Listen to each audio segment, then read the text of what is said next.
example. If you ask an AI to look at 1 million random buildings and ask it to come up with a plan for a new building, it depends entirely on, most buildings are not accessible to people in wheelchairs, for say. So it's going to go, oh, this is what buildings are. We'll continue. It'll amplify existing barriers and structural problems. Yeah, that's a really, really good point. And because the majority of people that are working with AI are a certain type of person, they won't even necessarily spot that because they're not attuned to it. I'm not, I'm not slagging anyone off. I'm not saying that anyone's doing this intentionally. It's It's the just natural part of there. the human experience in a way, which is ironic because the AI is taking very human things and then running with them. But so in effect, it is like a never-ending cycle. But yeah, I think it would miss out on those aspects and the nuances of it all as well. The nuance would be missed, I think. Yes, absolutely. And I think that is one of the concerns. I think nuance is actually a big concern.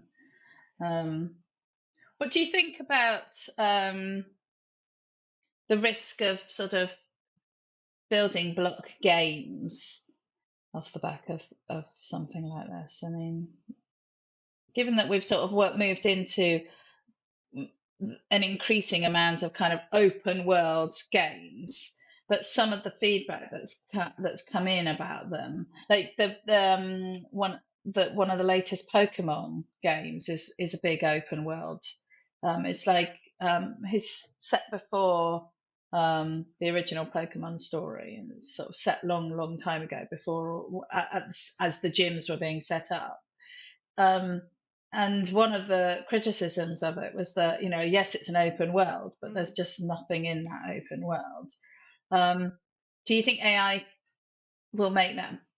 What impact do you think AI is going to have on that kind of environment? I think it depends on as we'll come on to later, more about the labour side of it and unions and regulations and all that. What I think, and this probably say a lot about me, about what if to be a game designer is, you get to be God.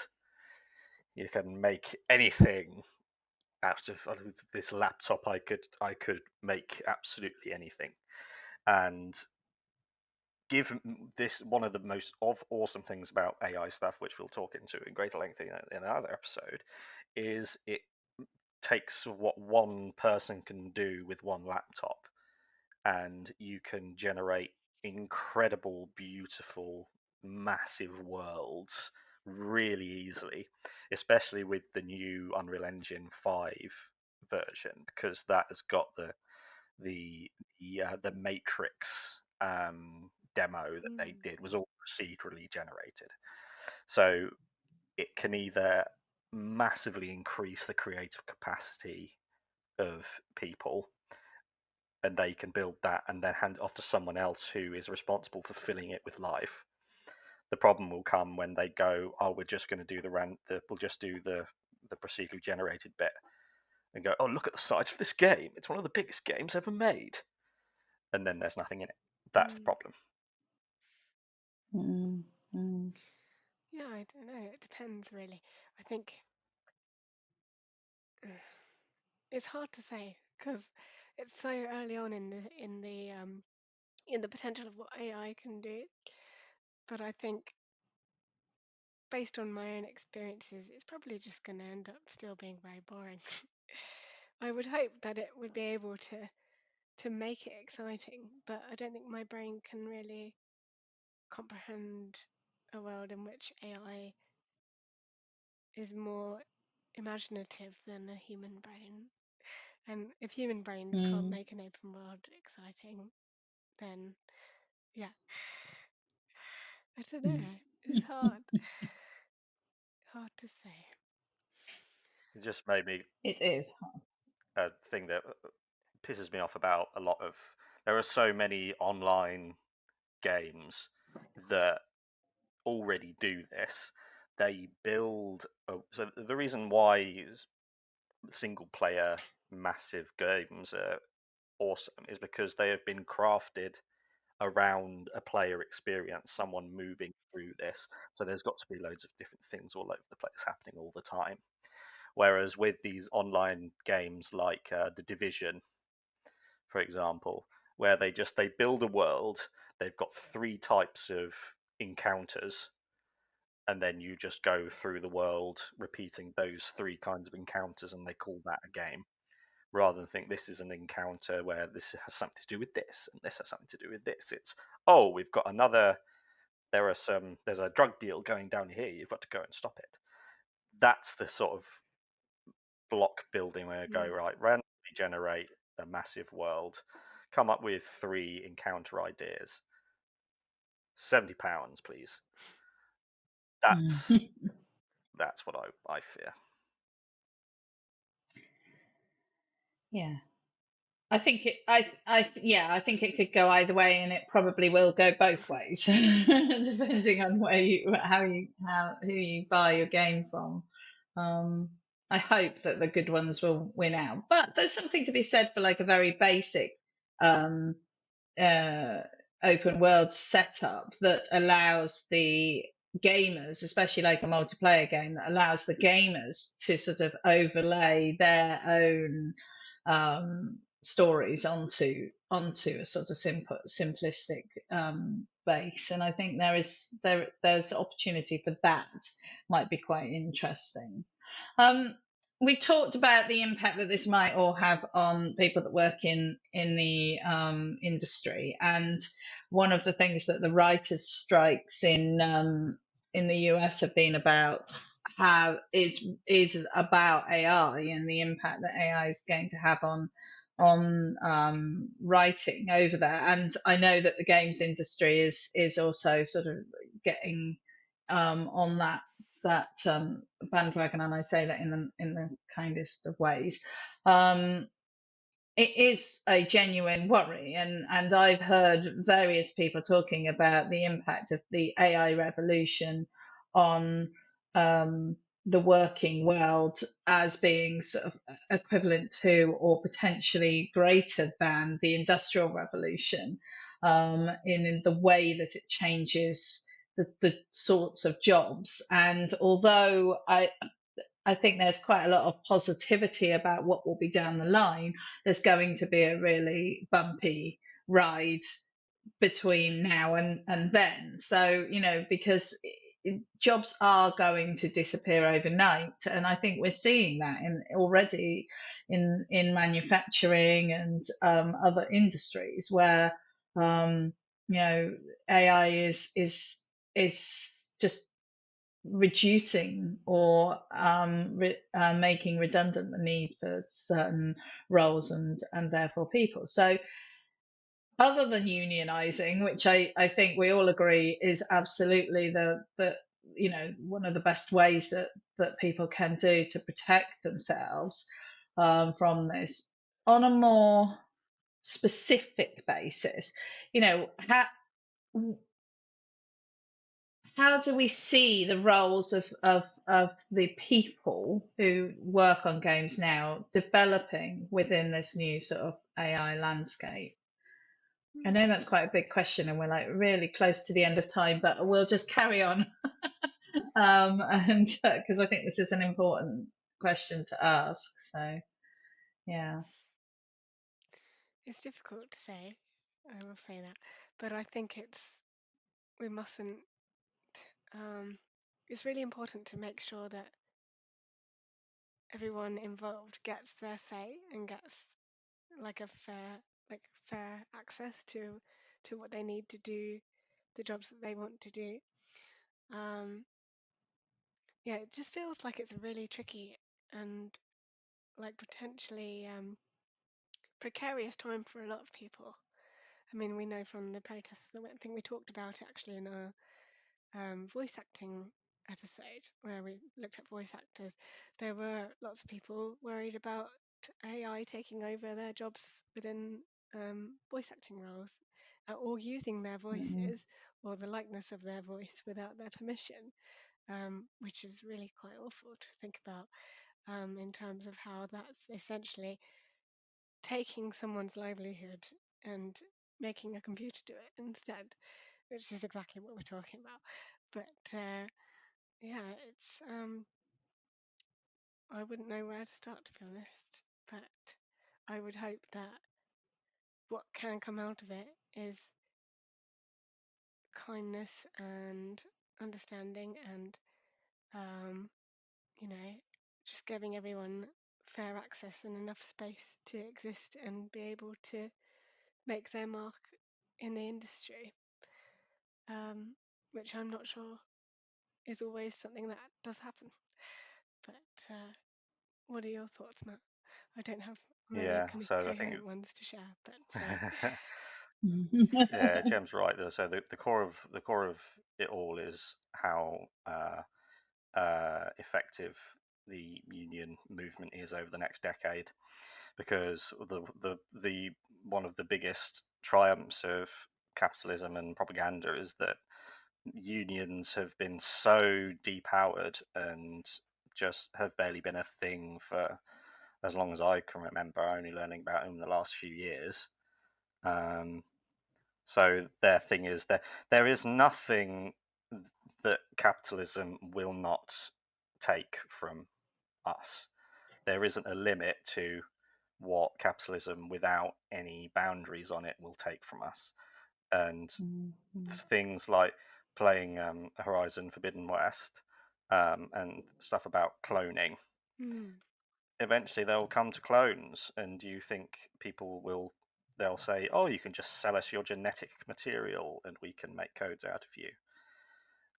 So there is, the thing is, if you don't have unions, then capitalism will do whatever it's going to do because they corrupt governments who are supposed to regulate them.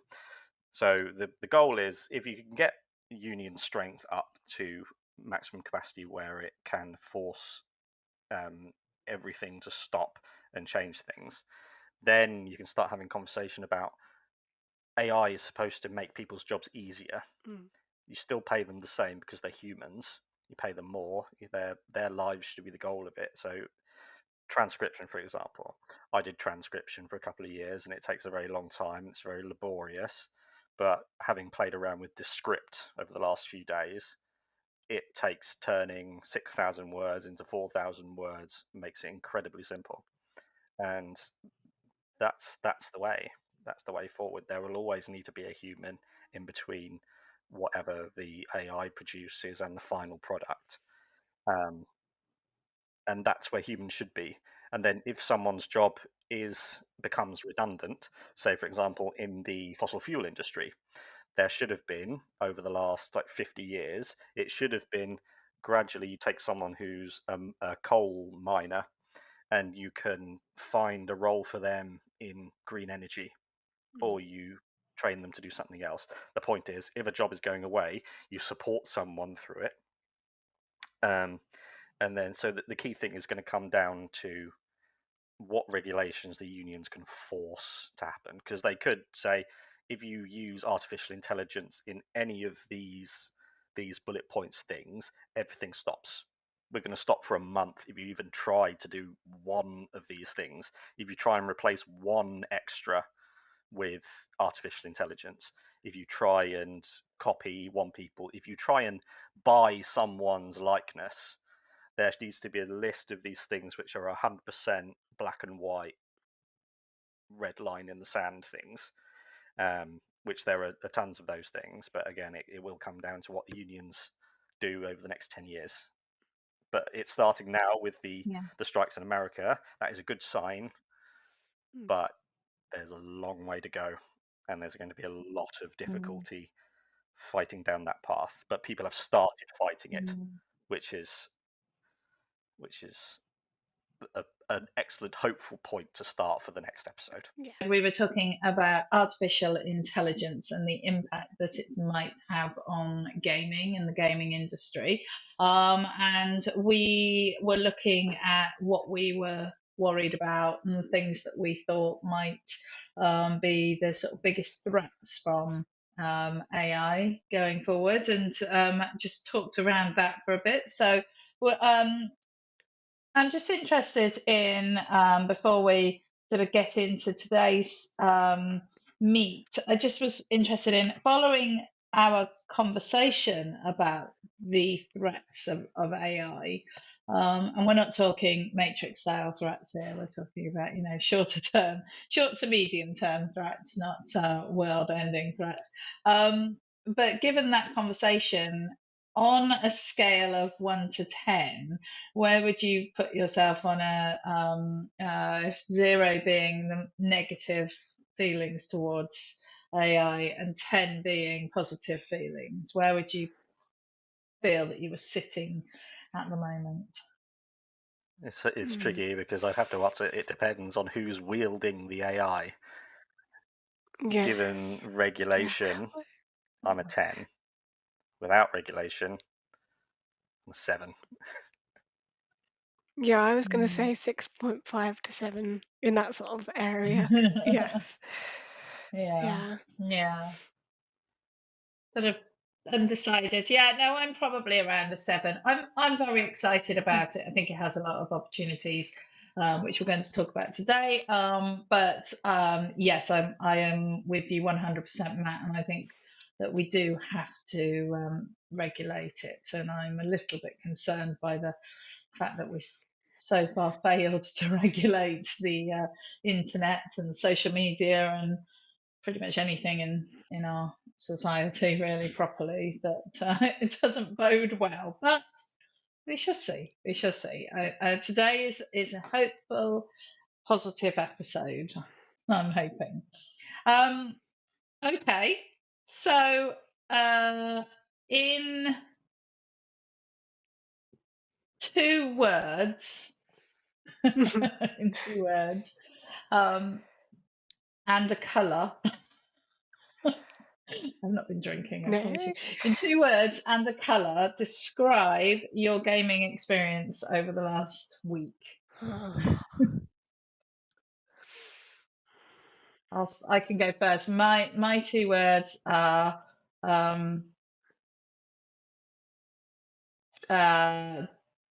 death and frustration, and my colour is blue. Italian Mine. Oh, sorry, Matt. Italian apocalypse, red. Oh, Mm. okay. Mine would probably be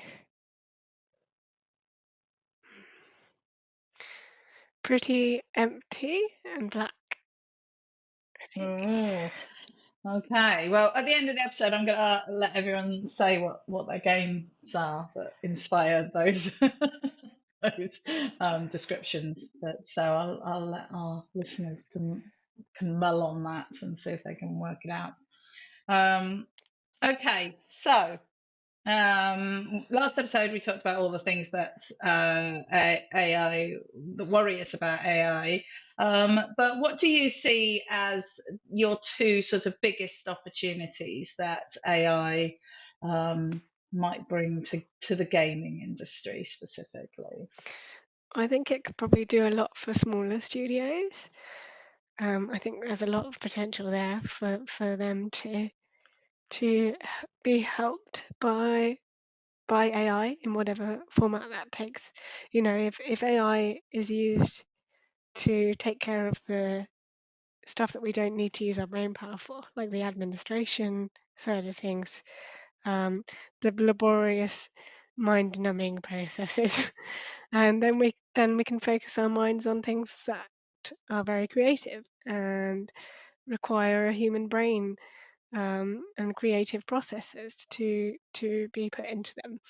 And so I think it will definitely help, especially also in terms of if you have a small studio, you may not have the staff numbers to be able to create what your ultimate vision is. So that could help with increasing that kind of thing.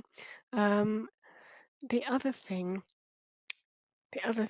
that would be a benefit would probably be just, I mean, the scope's pretty limitless, isn't it, when you think about it? I've started using AI to help me phrase emails and things in work nowadays. I mean, that's a pretty boring example, but yeah, I mean, there's all sorts of scope for all sorts of different ways, not just the game being made itself, but everything around the game, the marketing, the pre-production, the planning, the just the brand in in when you think about franchises as well, there's all sorts of different pathways for AI to be utilized in, again, to put a capitalist spin on it, mostly to help us spend more money, most probably. But there are positive sides to that as well, I would say. Yeah. Matt, do you have any extra thoughts while my brain still ruminates on the idea? Yeah, so so if we think about it in terms of what's good for the game developers and what's good for the gamers, one thing that is excellent and will be excellent for gamers and game developers in the long run is that when you've got a group of 5 people with the Unreal Engine and all the extraordinary tools that artificial intelligence gives them, it is a force multiplier for game developers. So a team of 5 can create something that can stand up against AAA game studios. There are games that individual developers make that normally, so say stuff like Journey or Absu or those smaller ones, they are restricted by the resources they have available to them. So if a small team was to try and make something massive like Middle-earth Shadow of War, for example, or Assassin's Creed, or any of these things with these massive systems of lots of people, they all have to look different, they all have to behave a certain way. When you've got artificial intelligence, say, for example, character creation, rather than an individual studio having to have have every NPC wearing a helmet because they haven't got the resources to make individual people in different things. Whereas there will be crowd control AI, random character creation AI, and then all of a sudden you can make games that have got thousands of NPCs and they all look different, and you can use terrain building and building architecture being helped with AI, and then all of a sudden you see if you just go on YouTube and look at people doing just case studies of I'm going to recreate this or do that, and anyone with a laptop can create a AAA or at least AA quality game now. And as that goes on, that will keep the AAA game studios honest, because they'll go, well, if we start trying to do our less good games to try and make more money, then people will go, I'm not spending £70 on that. I'm going to spend £40 on this game made by someone else because it's going to be better. And I think that is fantastic, because it gives the seizing the tools of production, seizing the means of production, and what all game developers want to be is to play God. And the more they're able to do that, the better things they'll be able to create. So that is, as a tool, that's what artificial intelligence should be. It should be a tool in the hands of people who are valued as people. Absolutely. I mean, I think you mentioned earlier, or in our last episode, about Descript, which is a tool for podcasts like this, really, and it has the ability to take a spoken script and turn it into text, and to turn it into a blog or an article or something. And I've had a play with it, and I have to say that yes, it can turn the content into a blog. But it's not one that I would necessarily want to put my name to. I think, there is definitely, I felt better about AI when I played with that, because I felt that, that AI does still need people to make it work well and to make it work properly. And I think, we're certainly at that stage still. And so I absolutely agree with you, Matt, that AI is a tool, and it should be in the hands of people. I think that there's a really good opportunity for AI to support the sort of testing and debugging process. That's a very laborious process, and when it doesn't go well, what was that one that released? Cyberpunk. Massive game, Matt. You played it. Cyberpunk, Oh, yes, yes. and that release, and it was extremely buggy. I remember you talking about some of the bugs that you come across, and lots of people were demanding their money back, because they were like, we paid, what was it, 70 quid for that one, something like that. Anyway, and for basically an unfinished game. And I think that AI should be able to help with that kind of process. And clearly these companies are not doing it to the necessary level. So obviously it's not going to strip anyone of their jobs, because because there's not enough people doing it. So we need, they need more. So I think that's one place where I can see it being really interesting. And we talked a little bit earlier, actually, about the amount of data that AI hoovers up. And I think that, we didn't talk about big data, but I think it's important to just remember that,